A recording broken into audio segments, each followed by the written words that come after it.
सात संगत जी, प्यार से कहना जी, धन निरंकार जी। सात संगत जी, आज महापुरुष जी यही बता रहे थे कि गौर से देखो, गौर से देखो। सात संगत जी, ये शब्द तो बहुत पुराना है और आज पहली बार नहीं, बहुत बार ये शब्द को दोहराए हैं। गौर से देखा जाए, गौर से देखा जाए, हकीकत में देखा जाए। सात संगत जी, ये सच है कि जितना हम सुनते हैं उतना ग्रहण नहीं कर पाते हैं, उतना सुनने के बाद उस पर मनन नहीं कर पाते हैं।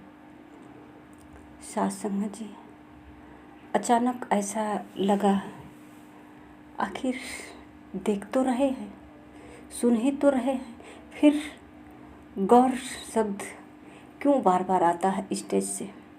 गौर से देखा जाए, कहीं न कहीं सात संगत जी, हमारा देखना और सुनना दोनों में अंतर है और ये सद्गुरु संत महापुरुष महसूस कर रहे हैं कि हमारे देखने की नज़रिया भी अलग है और सुनने का अंदाज कुछ सही नहीं है। इसलिए बार बार कहना पड़ता है कि गौर से देखा जाए। हकीकत गौर से क्या सुना जाए। जो संतों महापुरुषों के बाणी शब्द आ रहा है, ये शब्द क्या कह रहा है, हमें किस तरफ इशारा कर रहा है, इसके बारे में सात संगत जी गौर से देखने और सुनने की बात की जाती है। सात संगत जी, हकीकत में तो हकीकत क्या है, तेरे मेरे की भावना मिटाने की बात आती है, आत्म तत्व की पहचान करने की बात आती है, आत्मिकता विश्वास की बात आई है। सात संगत जी, क्या यही हकीकत है। इसी शब्द को सुना और ये हकीकत है कि आत्मिकता विश्वास हो। कैसे हो सकता है आत्मिकता विश्वास। आखिर किसी पर आत्मिकता विश्वास कैसे हो सकता है। निस्वार्थ प्रेम कैसे हो सकता है।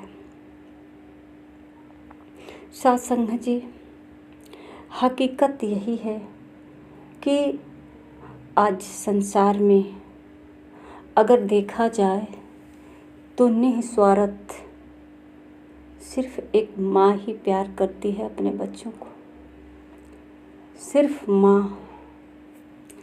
ऐसा दुनिया में कोई नहीं है जो निस्वार्थ प्रेम कर सके। अगर कुछ पल के लिए सोचा जाए कि माँ भी अपने सुख स्वार्थ के लिए प्रेम करती है, ठीक है, करती है, सुख स्वार्थ है, पर सात संगत जी, माँ का प्रेम कभी सुख और स्वार्थ से नहीं जुड़ा है। ये बेदाग है, ये अछूता है, इसे कोई पाप नहीं छुआ है, इसे कोई ऐसा प्रलोभन नहीं छुआ है। इसका क्या कारण है।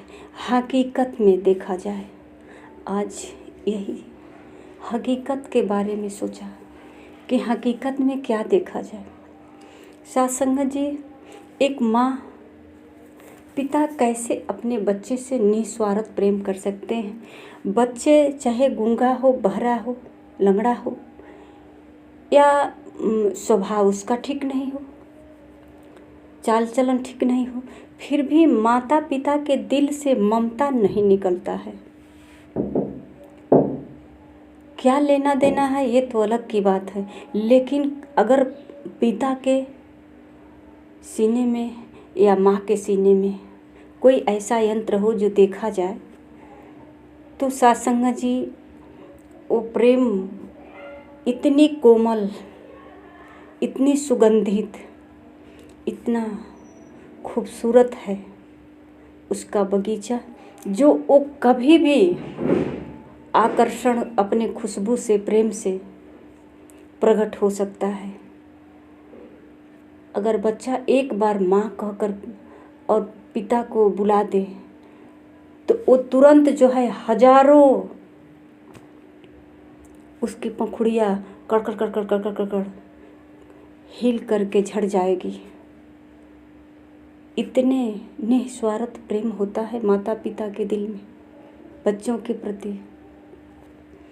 इसका हकीकत यही होता है साथ संगत जी, कि जो 9 माह गर्भ में माँ के बच्चा पला था, एक खून मांस हड्डी ये सब माँ के ही गर्भ में माँ का ही है।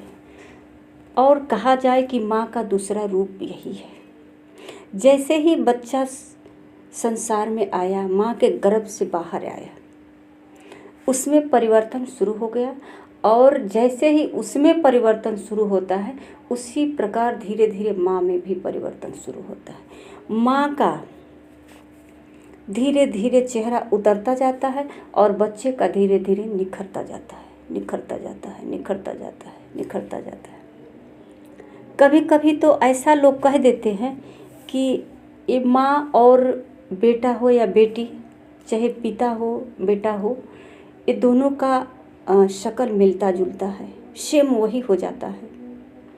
जवानी पे बाप और बेटे का फोटो एक साथ लगा दिया जाए तो पता नहीं चलेगा कि वो बेटा है कि वही है, ऐसा हो जाता है। तो सत्संग जी, ये परिवर्तन, इस सृष्टि की रचना, यही नीति है, नियम है, इसे कोई बदल नहीं सकता। कि इसे आगे बढ़ाना है सृष्टि को, तो सत्संग जी, बच्चे अपने पिता के तरफ कभी प्रेम निस्वार्थ नहीं कर सकता है। और जितना माता पिता का प्रेम होता है उतने बच्चे के पास नहीं होगा। पर जो माँ के दिल में है वो बच्चे के दिल में नहीं होगा, क्योंकि बच्चे का जो है हमेशा आगे के तरफ, विकास के तरफ, चूँकि ये सृष्टि की रचना के लिए है ना, तो अगर वो पीछे आ जाएगा, जैसे एक पौधा ज़मीन में गाड़ दिया जाए और ऊपर जो है हजारों टहनियाँ और उसमें फूल फल, अगर वो नीचे बीज का ही ध्यान दे तो सत्संग जी ऊपर कैसे विकास होगा। तो ये जो है नियम है, इसका विकास ऊपर की तरह। सत्संग जी, संसार में नाहक ही तड़पते रहते हैं।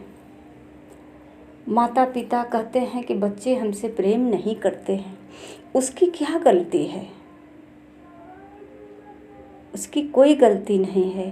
पीछे उसे देखना ही नहीं है। देखना तब तक है जब तक कि उसका विकास आगे की तरफ न बढ़ जाए। अगर जैसे ही उसका विकास आगे की तरफ स्रोत बढ़ता है, जैसे ही उसमें से एक टहनी निकलती है, उसका धीरे धीरे इधर से जुड़ाव धीरे धीरे धीरे धीरे कमज़ोर होने लगता है और आगे की तरफ बढ़ने लगता है। हर ऐसे ही ये लड़ी जो लगी है सृष्टि की, ये परमात्मा अगर ऐसा नहीं करता तो फिर ये सृष्टि का विकास नहीं होता, सृष्टि की आगे रचना कैसे बढ़ता। तो सत्संग जी, हकीकत तो यही है कि निस्वार्थ प्रेम माँ के पास इसी वजह से रहता है और माँ का ममता विधाग होता है। अगर माँ चारपाई पे बीमार पड़ी है फिर भी अपने शरीर के बारे में नहीं सोच रही है, अपने बेटे के बारे में सोच रही है। क्या मर जाएंगे तो ये कैसे रहेगा, क्या करेगा, कैसे इसका गुजर होगा, अपने बारे में नहीं सोचती है। सोचती है कि ये कैसे रहेगा, हम कैसे हैं, इसका ख्याल नहीं। सत्संग जी, इस बात पर अगर गौर नहीं किया जाए तो फिर तो ये तकरार चलता ही रहेगा, फिर तो ये विकास रुक जाएगा। हम यही सोचते रह जाएंगे कि ये पीढ़ी आगे न बढ़ कर के बल्कि पीछे पलट जाए। ऐसा असंभव है, क्योंकि हर समय, आज महापुरुष जी का बात जो गौर से देखा जाए, यही बात है कि हर समय जो है आगे के तरफ ही देखा गया। कभी मैं भी तो एक दुल्हन थी, हमारी तो एक सासू माँ थी, माता पिता, जिसे सब लोगों को पीछे छोड़कर एक गृहस्थ आश्रम में आना पड़ा। और सत्संग जी धीरे धीरे धीरे धीरे किसी को त्यागा नहीं गया। ये सब प्राकृतिक का नियम है, छूटना, मिलना, बिछड़ना, ये नियम है प्रकृति का। अगर खाली मिलना होता, बिछड़ना नहीं होता, तो फिर सत्संग जी तो भी रचना रुक जाती। क्योंकि सत्संग जी ये नियम हर जीव से बना है। इतना ही नहीं, केवल मानव शरीर से ही नहीं, जड़ जीव, आज पौधे भी हैं, वृक्ष जो हैं, एक बीज से अनेकों बीज फल लगता है, हजारों टहनियाँ उसमें हो जाती हैं। और सत्संग जी इसी प्रकार जो है उसका जड़ का अगर विनाश होता है तो सत्संग जी उसमें से एक एक पौधा का अलग अलग पौधा होता है। और सत्संग जी चाहे कोई भी जीवा जंतु हो, इस सृष्टि का ऐसे ही संचालन हुआ है। और संचालन करने वाला ये परमात्मा जो है सत्संग जी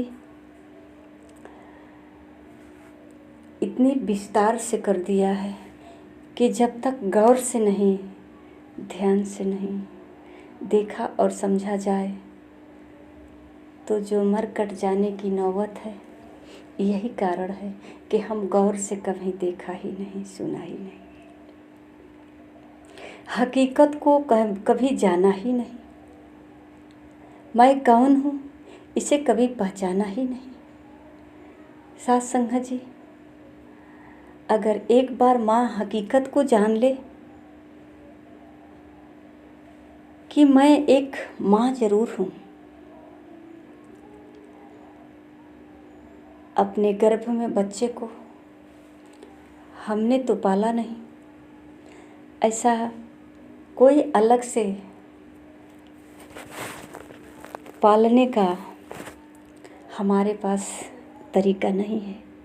ये प्राकृतिक का नियम है। परमात्मा इस गर्भ में लालन पालन करता है, सांसें चलती है, धड़कन धड़कता है, और बच्चे का एक एक रोम रोम, नाक, नक्शा ये परमात्मा रचना करता है। अगर सच में कहा जाए कि ये माँ का गर्भ ही हेड ऑफिस है परमात्मा का, जो आकर के इसी में बैठ कर के पूरा बायोडाटा फिट कर रहा है कि कब तक जाओगे, कितना दिन तक रहोगे, क्या क्या करोगे, पहले क्या किए हो, अब क्या करोगे। पूर्व जन्मों का ज्ञात करा करके फिर सत्संग जी वचन का आदान प्रदान होता है। बाहर निकल कर के हम परमात्मा आपको याद करेंगे।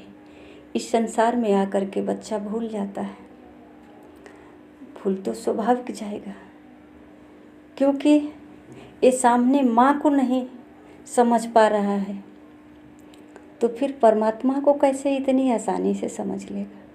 हाँ, परमात्मा को पूजा करता है, माता पिता से अधिक परमात्मा का पूजा करता है। क्या परमात्मा को जानता है? हकीकत को नहीं जानता है। अगर ये उसे पता होता हकीकत, तो सात संग जी सिर्फ माता पिता का ही पूजा कर लेता, क्योंकि जीवन माता पिता से ही उसका जो बना है, पांचों तत्व का शरीर माँ के गर्भ में ही बना है। तो माँ से बड़ा भगवान और गुरु कोई इस धरती पे नहीं है। अगर हकीकत को जान लेता तो उसे और किसी देवी देवता के पास नहीं जाना पड़ता। उन्हें कभी गौर किया, न हकीकत को जानने की कोशिश किया, भागता रहा। और भगवान का पूजा करता क्यों है, देवी देवता का पूजा करता क्यों है? क्योंकि वो और आगे भागना चाहता है, वो पीछे की तरफ ध्यान उसका नहीं है। इस संसार की वस्तु को प्राप्त करने के लिए वो भगवान और देवता देवी का पूजा करता है। एक बार अगर उसे हकीकत का पता चल जाता, बताएगा कौन? माँ के पास बैठता नहीं है कि माँ उसे कुछ बताए, और माँ का सुनेगा भी नहीं, यकीन भी नहीं करेगा। गुरु मिलेगा नहीं, गुरु को धारण करेगा नहीं, क्योंकि पढ़ा लिखा तो स्वयं बहुत बड़ा आदमी बन गया है, इंजीनियर बन गया, कलेक्टर बन गया। अब उसके नज़र में तो सब जो है बकवास लगेगा, ये नाटक ड्रामा लगेगा। तो सासंग जी ये हकीकत से वंचित रह जाता है। और जो बच्चे गुरु के चरणों में आ गए, वो गौर से सुना और देखा, हकीकत को जाना कि क्या है। आज मेरा जन्म किसी के माध्यम से हुआ है, तो कल मेरे माध्यम से किसी का जन्म होगा। तो सत्संग जी इस तरह का महापुरुष जो है बहुत बारीकी से जगाते हैं कि आप इस रहस्य को जान जाएंगे तो आपके जीवन में कठिनाई नहीं होगी, आपका जीवन बिल्कुल सहज हो जाएगा। जितना कमाएंगे, जो भी कमाएंगे, खुले दिल से खाएंगे, पिएंगे, मस्त रहेंगे। कभी इसमें किसी प्रकार का टिप्पा टिप्पणी नहीं करेंगे, कभी इसे कमी महसूस नहीं करेंगे, और कभी इस तरह का गलतफहमी नहीं पालेंगे कि कहाँ से धन इकट्ठा करके अपने बच्चों को भविष्य के लिए रख दें। वो समझ जाएंगे, समझ जाते हैं कि बच्चे की भविष्य हमसे नहीं, बल्कि मेरा भविष्य इनसे है। सच है, क्योंकि हम कमाते हैं पैसा बच्चे के भविष्य के लिए और उम्मीद रखते हैं बच्चे से अपने भविष्य के लिए। कितनी उल्टी बात होती है। बुढ़ापे तक माता पिता कमाते रहते हैं बच्चे के लिए, कमा कमा करके घर बार बनाते हैं बच्चे के लिए, और अपनी भविष्य की जिम्मेदारी थोप देते हैं बच्चों पर। तो यही गौर से नहीं समझ पाए कि हमारा भविष्य बच्चों पे है या बच्चे का भविष्य मुझ पर है। सत्संग जी कभी इस गलतफहमी में ना जीवन जिए, और धन इकट्ठा करने का हमें अलग से कोई उपाय नहीं बनाना है। धन देने के लिए मालिक देता है, खाने पीने के बाद बचता है। तो सत्संग जी ये एक साइड इकट्ठा हो जाती है, और जो जितना कमाता है उतने में अपना जीवन बसर करता है, खुशहाल बसर करता है। कभी ऐसा नहीं सोचता कि अगर किसी का बेटा चरचक्के से चल रहा है तो मेरा बेटा क्यों नहीं चल रहा है। ये सब सत्संग जी कभी भूल से भी नहीं सोचना है, क्योंकि हमें जो मालिक दिया है हमारे योग्य दिया है, जिस लायक हम हैं। अगर एक अनपढ़ व्यक्ति सोचे कि हमारा तनख्वाह 70-80 लाख 80,000 रुपया हो जाए, ऑफिस में बैठकर लिखा पढ़ी करे या टाई कोट लगाकर, तो सत्संग जी ये 3 घंटे का पिक्चर नहीं है कि चलो एक अनपढ़ भी विद्वान बन गया। ऑफिस में कुछ काम ऐसा होता है जो बिना पढ़े लिखे नहीं कर सकते। हो सकता है आपके बच्चे पढ़ लिख कर के आप अनपढ़ हैं, आपको 4 चक्का गाड़ी खरीदे और पिताजी घूमते रहिए, पिताजी आप बैठे रहिए, आराम से रहिए, गद्दे मिल गया, खाने पीने को अच्छा सब आइटम मिलने लगा, घर बार बन गया, सारी सुख सुविधा मिल गई, पर सत्संग जी एक नहीं मिला, क्योंकि हम ऑफिस में कोट पैंट टाई लगा कर ड्यूटी नहीं किया, क्योंकि पढ़ा ही नहीं। ये तो काम पढ़े लिखे लोग कर सकते हैं। तो सत्संग जी वो संतोष कर लिया कि हम पढ़े लिखे नहीं हैं, तो हम फिर ये काम कर ही नहीं सकते। हमारे बच्चे, हम बच्चे को पढ़ाएंगे लिखाएंगे, ये सब करेंगे।